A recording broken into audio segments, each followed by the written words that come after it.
Hello students. तो friends, एक बार फिर से आप सबका एनसीईआरटी एजुबाइट पे स्वागत है। तो जैसा कि आप सभी को पता है, एग्ज़ाम की डेट आ चुकी है 10th क्लास की और 12th क्लास की। तो जो भी कैंडिडेट का एग्ज़ाम अब आने वाले दिनों के अंदर है, तो 10th क्लास के अंदर पोलिनोमियल एक ऐसा चैप्टर है जो बहुत ही इम्पोर्टेंट है और कहीं ना कहीं इससे 8 से 10 नंबर का जो क्वेश्चन है वो आपको देखने को मिलेगा। तो इसमें पोलिनोमियल का बेसिक कंसेप्ट हम यहाँ सीखने की कोशिश करेंगे, जो कि आपका कंप्लीट चैप्टर रिवाइज करने में बहुत ही हेल्प करेगा। तो पोलिनोमियल हम स्टार्ट कर देते हैं। उससे पहले आप सभी कैंडिडेट से रिक्वेस्ट है, जो भी कैंडिडेट हमारे चैनल पर न्यू विजिट करता है तो प्लीज़ चैनल को सब्सक्राइब करके रखें, क्योंकि इस पे एनसीईआरटी बेस्ड सभी क्लासेस आपको प्रोवाइड करवाई जाएंगी।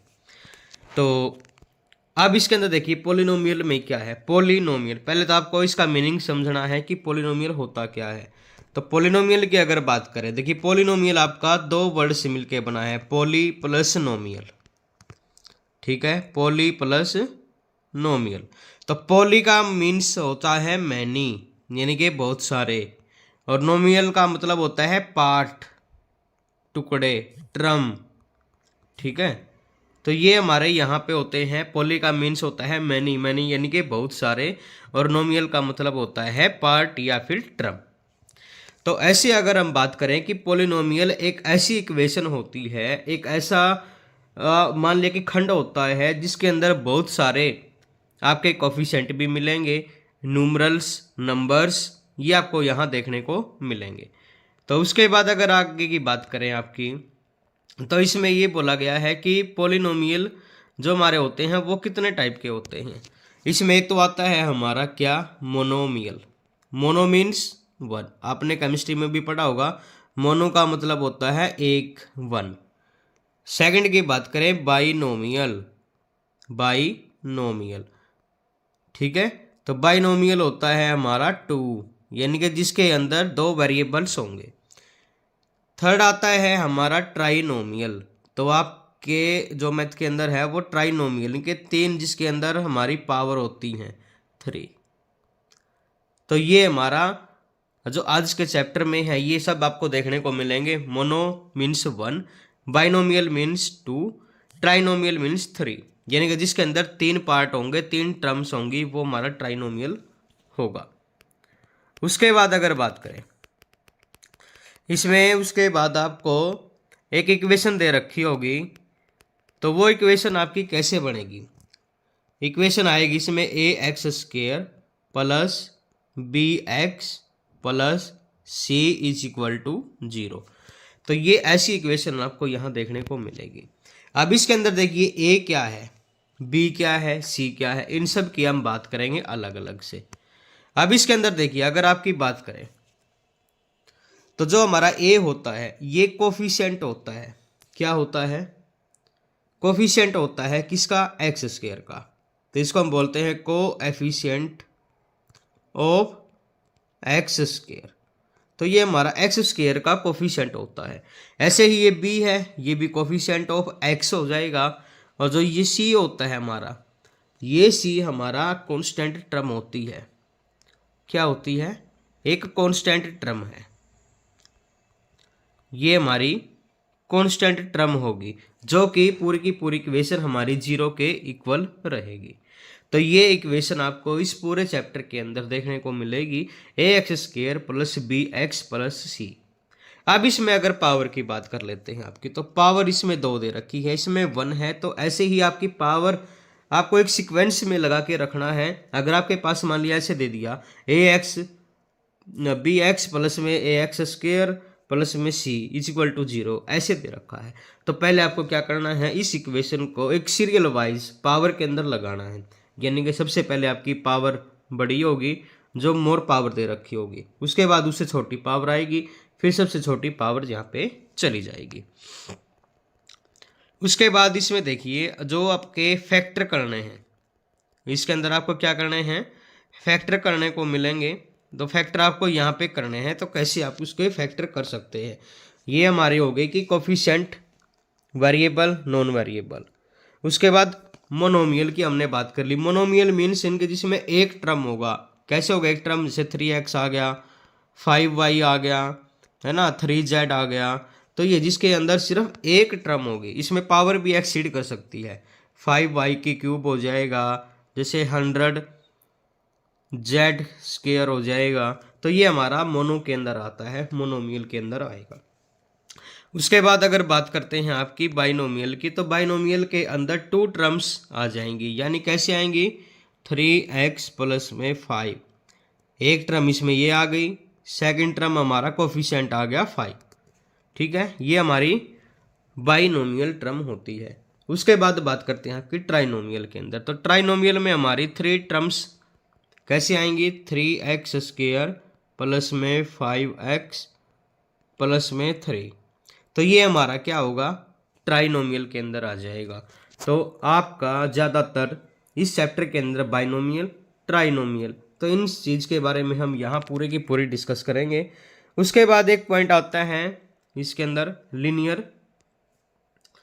Linear polynomial. लीनियर मीन्स जिसकी पावर 1 होगी, जिसकी लीनियर, तो इसमें होगा डिग्री 1। क्या होगा? जिसके अंदर डिग्री 1 होगी। ठीक है, ये हमारी लीनियर में आती है। यानी कि 4x प्लस में 3 हो गया, जैसे 4x प्लस में 3, यानी कि इसमें x की जो पावर है वो यहाँ पे 1 है। अगर पावर नहीं दे रखी है तो उसका मीन्स क्या होता है कि उसकी पावर 1 है। ठीक है, उसके बाद सेकंड अगर पॉइंट की बात करें तो सेकंड में आपका आता है लीनियर के बाद क्वाड्रिक इक्वेशन। ठीक है, क्वाड्रेटिक पोलिनोमियल। तो क्वाड्रेटिक में क्या आएगा आपका? क्वाड्रेटिक में क्या आएगा आपका? इसके अंदर आपकी डिग्री 2 होगी, यानी कि 2 पावर होंगी, 2 डिग्री। तो इसमें आपकी जो डिग्री है वो कितनी होगी? 2 होगी। डिग्री कितनी मिलेंगी आपको इसमें? 2। जैसे क्या आएगा आपका? अगर एग्जाम्पल की बात करें 9x स्क्वायर माइनस में 4x प्लस के 3, तो ये आपकी आ जाएगी पावर 2 के अंदर। इसमें जो पावर है आपकी वो 2 दे रखी है, यानी कि जिसके अंदर 2 डिग्री है उसकी हमारे पास क्वाड्रेटिक पोलिनोमियल बोला जाएगा। ठीक है, दूसरा आता है क्यूबिक पोलिनोमियल। तो क्यूबिक के अंदर क्या आएगा? जिसके अंदर हमारी पावर क्या होंगी? 3 होंगी, क्यूबिक। तो क्यूबिक के अंदर क्या होगा? डिग्री 3 होंगी। कितनी डिग्री होंगी इसके अंदर? 3 होंगी। ठीक है, कैसे होगा? जैसे कि मान लिया x की क्यूब माइनस में 4x स्क्वायर प्लस में 3 इज इक्वल टू 0। तो ऐसे आपको यहाँ पावर देखने को मिलेंगी। ठीक है, उसके बाद अगर बात करें आपकी नेक्स्ट की, कि इसमें आपके जो सॉल्यूशन है वो कितने होंगे? लीनियर इक्वेशन में कितने होंगे? क्वाड्रेटिक इक्वेशन में कितने सॉल्यूशन बनेंगे आपके? उसके बाद जो क्यूबिक है, क्यूबिक के अंदर कितने सॉल्यूशन यहाँ देखने को मिलेंगे? तो इसको आप पावर से को रिलेट कर सकते हैं, यानी कि जितनी भी इक्वेशन के अंदर आपको पावर दे रखी है। क्या?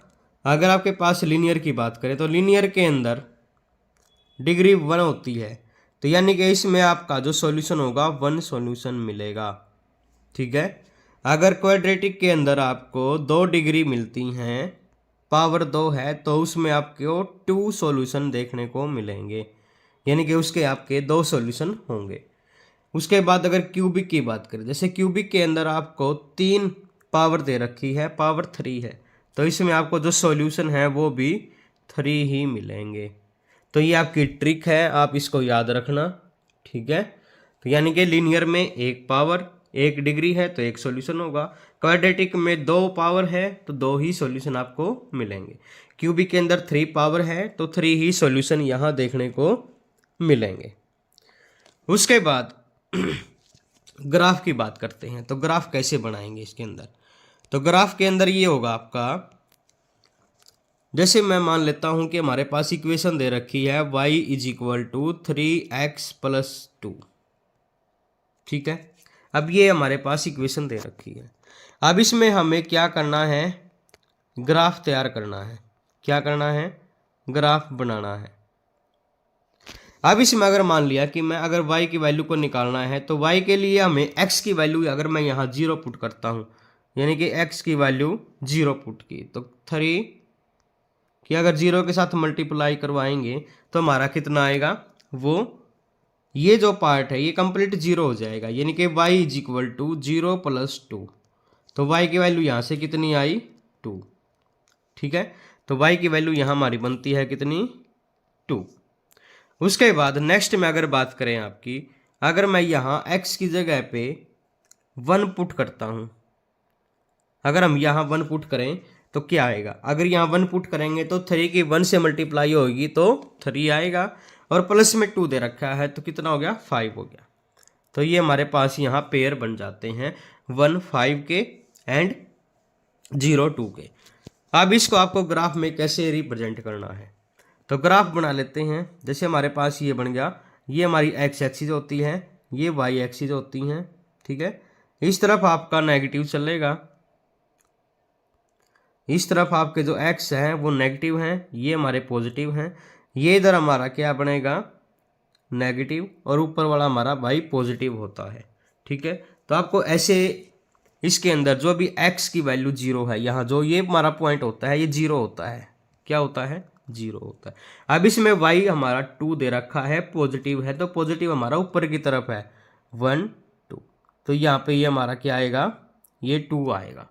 ठीक है, उसके बाद सेकंड की बात करें तो y जो पेयर बनेगा 1 और 5, यानी कि x के अंदर 1 1 ये हो गया हमारा। उसके बाद y 5, तो इसको हम थोड़ा सा और आगे बढ़ा लेते हैं, तो 5 2 3 4 5, तो इस लाइन में हम यहाँ पे हमारा क्या आएगा, 5 आएगा, ये वाला। ठीक है, अब ये हमारा यहाँ पे 5 है, एक पेयर हमारा यहाँ बनता था 0 का, 0 2, यानी कि ये वाला। अब इन दोनों पॉइंट को अगर मैं मिला देता हूँ तो ये हमारा क्या बन गया, ये ग्राफ तैयार हो जाएगा। ठीक है, तो ऐसे हमें ग्राफ तैयार करना है।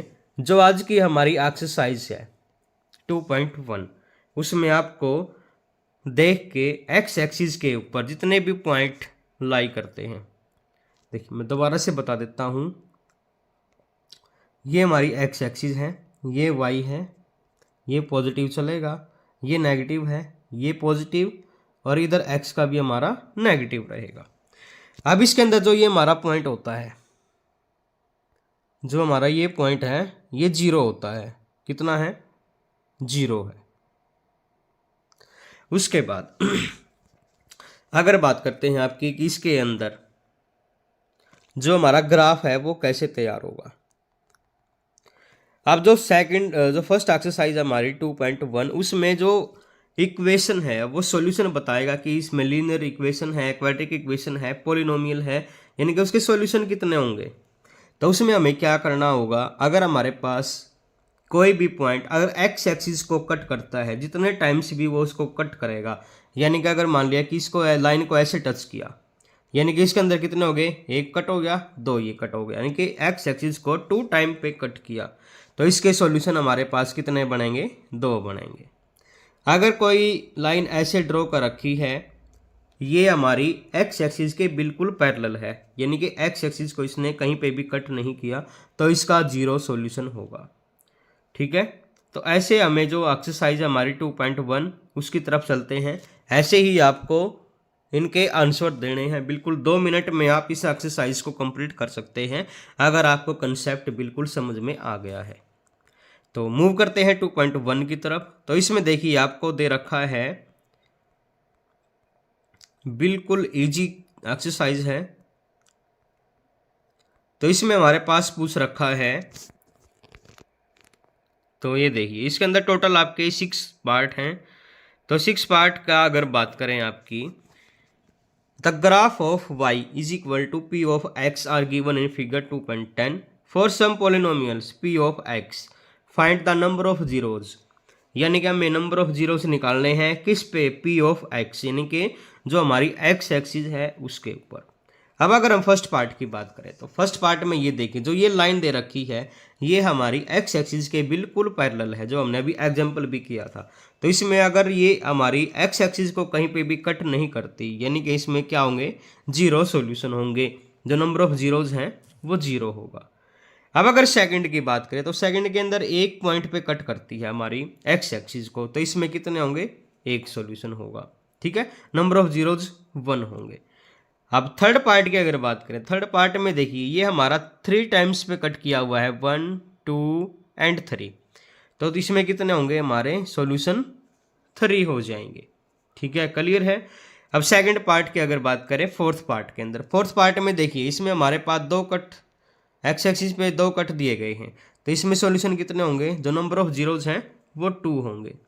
अब अगर नेक्स्ट की बात करें, हमारा जो फिफ्थ पार्ट है उसकी बात करें, तो फिफ्थ पार्ट के अंदर देखिए कितनी बार कट किया हुआ है, 1 2 3 4, यानी कि इसमें जो सॉल्यूशन है, जो नंबर ऑफ जीरोज हैं वो कितनी होंगी, 4 होंगी।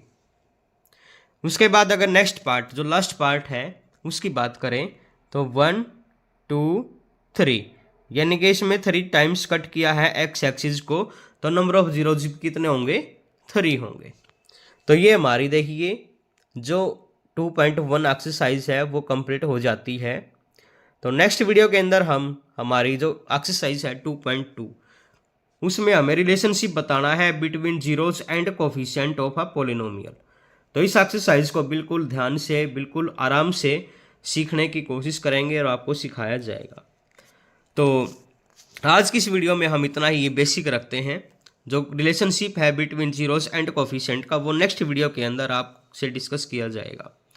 तो आई होप आप सबको वीडियो पसंद आई है, तो वीडियो को ज़्यादा से ज़्यादा शेयर करें, लाइक करें एंड चैनल को सब्सक्राइब करना मत भूलें। तो चलिए फ्रेंड्स, मिलते हैं नेक्स्ट वीडियो में, तब तक के लिए थैंक यू।